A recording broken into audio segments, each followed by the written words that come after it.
Assalamualaikum warahmatullahi wabarakatuh.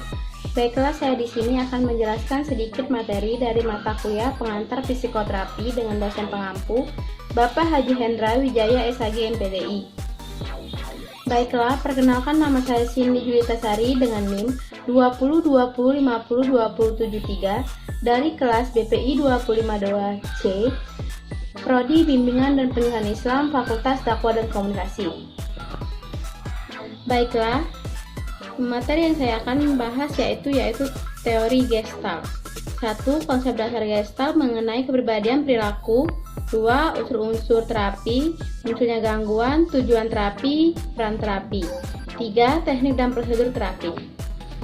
Baiklah, yang pertama, konsep-konsep pokok dalam teori Gestalt sebagai berikut. Yang pertama yaitu teori medan. Menurut teori Gestalt, dalam suatu medan tidak ada eksis secara terpisah atau terisolasi. Penekanannya adalah pada keseluruhan atau totalitas dan bukan pada bagian-bagian atau item-item. Yang kedua, natur atau versus nurtur. Otak bereaksi terhadap informasi sensoris yang masuk dan akan melakukan penataan yang membuat informasi tersebut lebih bermakna. Karena otak bukan penerima pasif, otak merupakan gudang penyimpan informasi yang diterima dari lingkungan. Hal ini adalah sifat alami yang dimiliki otak dalam menata dan memberikan makna pada informasi sensori. Yang ketiga yaitu hukum Prägnanz, merupakan prinsip pedoman Gestalt dalam peneliti persepsi, belajar dan memori. Yang keempat yaitu realitas subjektif dan objektif. Dalam teori Gestalt, perilaku ditentukan oleh kesadaran atau realitas subjektif. Baiklah, materi yang kedua yaitu unsur-unsur terapi, munculnya gangguan, tujuan terapi, dan peran terapi. Sebuah asumsi dasar dari terapi Gestalt bahwa individu dapat mengatur diri sendiri, terutama jika mereka sepenuhnya menyadari apa yang terjadi di dalam dan di sekitar mereka. Karena lingkungan di mana individu tertanam tidak pernah benar-benar responsif terhadap kebutuhan mereka. Penyesuaian kreatif terjadi dan aspek individu hilang kesadaran. Terapi individu atau kelompok upaya untuk membangkitkan bagian kala kemungkinan di set saat kondisi lapangan. Teori Gestalt berpendapat bahwa semakin kita berusaha untuk menjadi siapa atau apa yang kita tidak, semakin kita tetap sama. Tujuan terapi. Tujuan utama konseling Gestalt adalah membantu klien agar berani menghadapi berbagai macam tantangan maupun kenyataan yang harus dihadapi.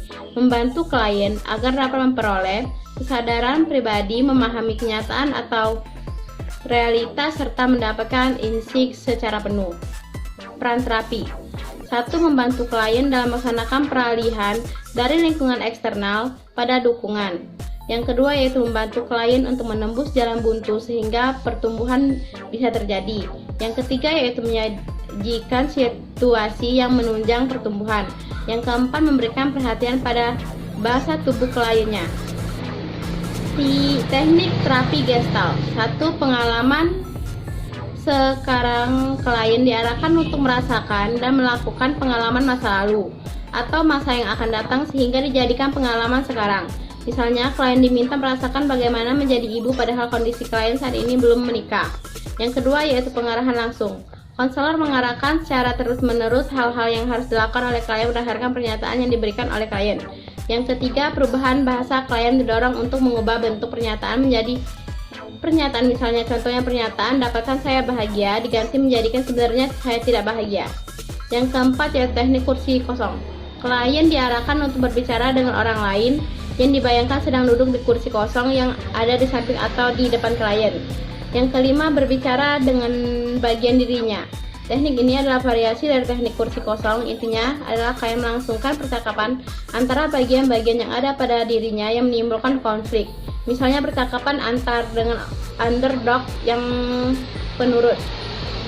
Baiklah, itu saja materi dari saya. Apabila ada salah kata, saya mohon maaf. Pada Allah saya mohon ampun.